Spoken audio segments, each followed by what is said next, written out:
Narito tayo ngayon upang matunghayan ang nakakakilig, napaka-sweet at talaga namang sobrang inaabangan at talagang nagtitrending na istorya ni Kalingap Tata at Ate Marian love story. Sa pagpapatuloy nga ng ating istorya ay dahil pinuntahan ni Kalingap Tata si Ate Marian ay nag-usap na rin sila at mas nakilala nila ang isa't isa. Grabe at kitang-kita nga na kinikilig nga si Ate Marian kay Kalingap Tata. Si Kalingap Tata naman ay patuloy pa rin ang pagkikwento niya tungkol sa kanyang buhay nang sa ganon ay mas makilala siya ni Ate Marian. Ganon din si Ate Marian, talagang tinatanong niya rin si Kalingap Tata at si Kalingap Tata ay tinatanong niya rin si Ate Marian nang sa ganon ay mas marami silang mapag-usapan at makilala lalo ang isa't Kaya ako isa. napunta dito sa diet. Hanggang ngayon, tuloy-tuloy na rin pag sa charity ko dito. At bihira na lang umuwi sa amin pag bakasyon na lang. Nung nakarang bago lang ako umuwi sa amin sa Mindanao. Nung namatay yung nanay ko. Nakalungkot nga na. Condolence po. Salamat na wala na yung nanay ko. Masakit sa hindi ko sana matanggap pero kailangan natin tanggapin na ang buhay natin ay hirang man sa Diyos. Condolence po. I think gabi ang anto lang kamay mo.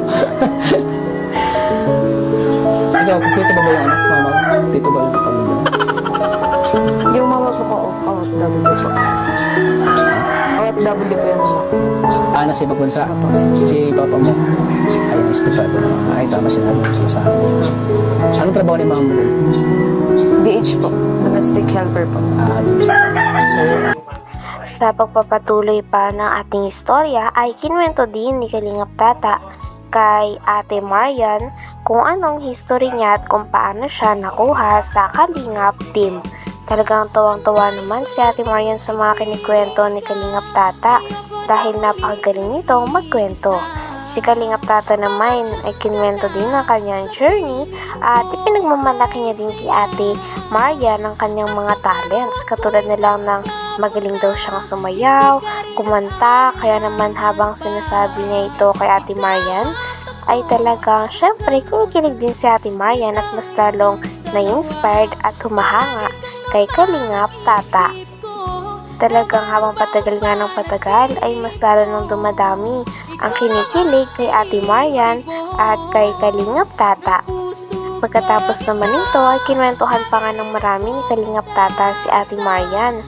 At si Ate Marian naman ay kitang-kita lamang na nakikinig at nag-enjoy din sa mga bawat kwento, istorya at mga sinishare ni Kalingap Tata sa kanya habang nagkikwentuhan silang dalawa. Helper po. so, nagsusupport ka naman sila sa inyo? Opo. Good term naman po. Tapos, ano rin naman po siyang mag-support po. Maayos po. Nice. Grabe, ang ganda pala pag namin buhok mo. Nakaganyan. Bagay sa'yo. Salamat po. Lalong gumaganda. Yes, salamat po. May nagsasabi na kamukha mo daw si Joy D. Marlon. Sino po? Si Joy Diwata. Kilala mo yun? Hindi po. May nagsasabi na kamukha mo daw. Ang dami po sa amin kamukha ko doon. Sino? Hindi ko po alam. Ang dami po. Sino? Ang dami daw po ang kamukha. Sino kamukha mo? Hindi naman po sikat. Yung mga schoolmate lang. Mga schoolmate mo. Schoolmate lang po. Maraming nagsasabi na maraming na kamukha. Opo. Shinare din ni Kalingap Tata kay Ate Marian ang gusto ng mga tao kay Ate Marian. Sabi naman ni Kalingap Tata ay kaya daw talaga nagustuhan ng mga viewers si Ate Marian. Ito ay dahil napakaganda daw ng kanyang ugali at napakagaling niyang makisama. Bukod sa siya ay maganda na, mabait pa ang kanyang asal na talagang go with the flow lang siya palagi. Sabi naman ni Ate Marian ay okay lang daw talaga sapagkat extrovert naman siyang uri ng tao o gustong-gusto niya din talaga ang nakikipag-socialize at nakakamit ng mga bagong tao at kaibigan. Matagal naman buhok mo. Blonde. Hindi po. Nagpakulay lang po ako this last Christmas bago po mag Matagal na yan. Ano? Yung bagay naman sa'yo. Thank you po. Pag umitik ka.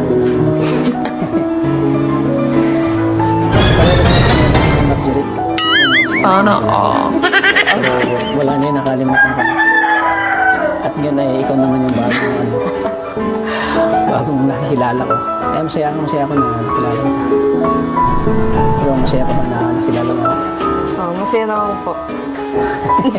Baka napilitan ka lang.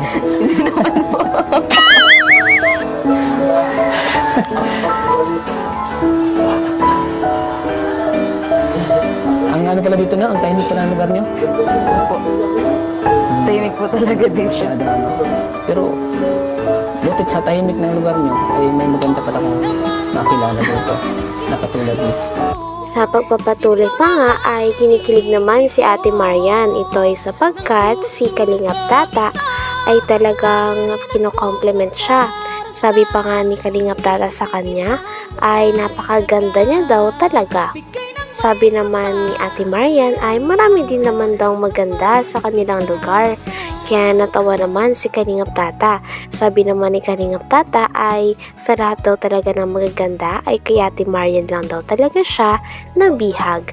Kaya grabe at sobrang nakakilig na talaga ang dalawa at mas lalong dumadami ang kanilang fans. Tahimik po talaga dito. Masyado ano. Pero, butit sa tahimik ng lugar niyo, ay may maganda pala kong nakilala dito. Nakatulad dito. Madami din ako po dito maganda. Pero parang, sana ano, pwede bang ano kita pag sunod na balik mo dito? Ano ba? Kain tayo sa labas.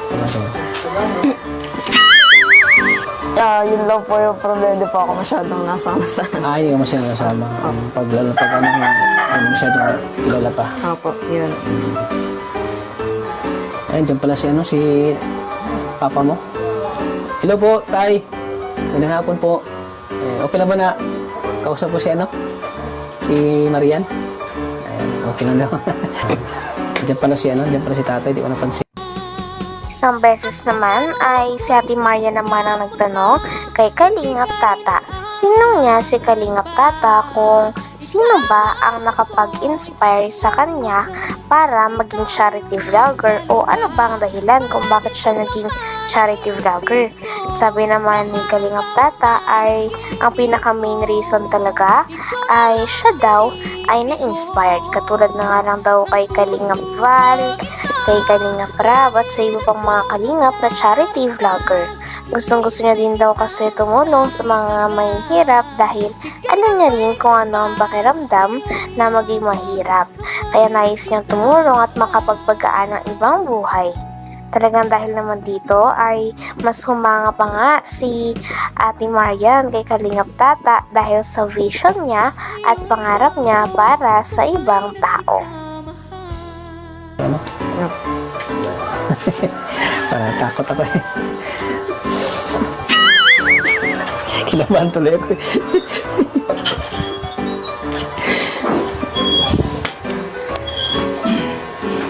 Buti pag ano, pag Sabado, hindi ka pa gumagalap sa Sabado?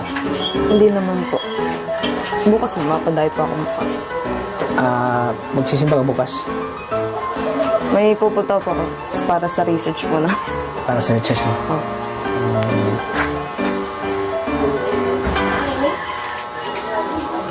Pero baka din po magsimba pag may time pa. Magsimba ka? Pag may time. Buti yun, pag every Sunday magsimba ka para laging may ano ka, may nag-guide sa'yo. Talagang ngayon ay nanibago ako sa'yo eh. Tinabahan ako eh. Oh, malay mo, hindi natin alam. Babago yung plano.